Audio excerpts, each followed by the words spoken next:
So you guys want to start by introducing yourselves? Sure thing. Over here on key, Marty Markey. Howdy. And on guitar, we got Eric Mentier. Back on drums, Mr. Brian Adrian Cook. Bass guitar is MVP, Michael Van Pelt. And I'm Eric Early.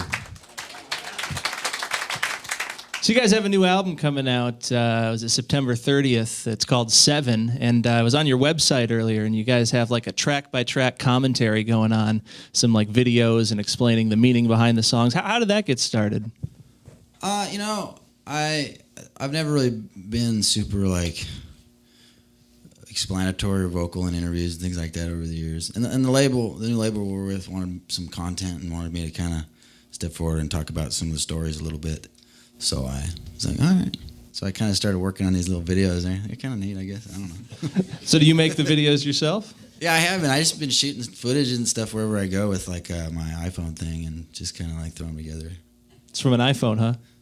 Yeah. It's a pretty good iPhone commercial. Those Actually, look good. Oh no, it's an Android. Yeah. Okay. Android. Oh, never mind. Okay. Whatever. Don't run off to Same the deal. Apple It's in the store same yet. family of gadgets. They're intelligent, we're told. Yeah, these phones.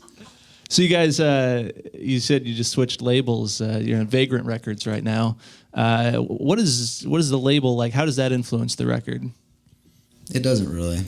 I mean, we get to do whatever we want, really. So.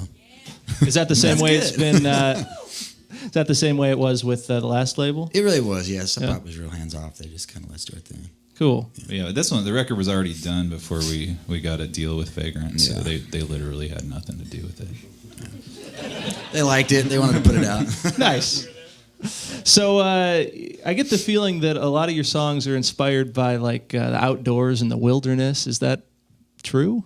Yeah, I mean, a lot of the stories I tell and a lot of the places where it takes place is, yeah, sometimes it's in the wilderness. Mostly, though, it's just like in areas where we grew up. Okay. And Any places that I go. Yeah. Oregon influences to the it's all songs? Oregon, sure. Yeah.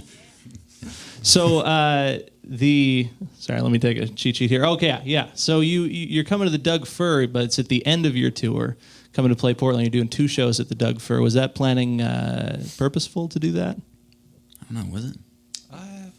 Just No, kind of ended up no, that we way. just- yeah. I don't know. It's just how it. No one knows how these tours materialize. Yeah. They get put on a Google schedule somewhere, and then we just have to do them. People talk to people, our people talk to their people. I don't know. It So you just just makes kinda- more sense though to play Portland either first or last. You know, you don't want to drive across country and play Portland and then go back. So. Right. So when you're playing shows, do you like doing like a small kind of lounge show like this, or do you like doing like a bigger kind of thing? I like either one. I mean, they both have their different. They're fun, both fun, you know.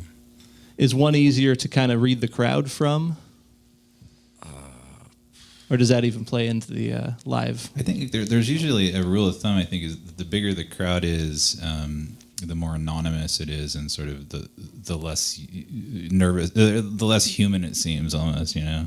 So in a place like this, it seems like real intimate and personal, and we're all scared and frightened. But when there's a huge crowd, it's not as scary for some reason, and it seems easier to marshal energies sometimes of the crowd. You can't actually see the faces. Right, exactly. There's also a sweat index. The sweatier the crowd, usually the better time everyone has. Are you guys sweating out there? No? They look pretty cool. Turn the AC off. Let's have some fun. Well, let's hear some more music. Give it up for Blitzen Trapper.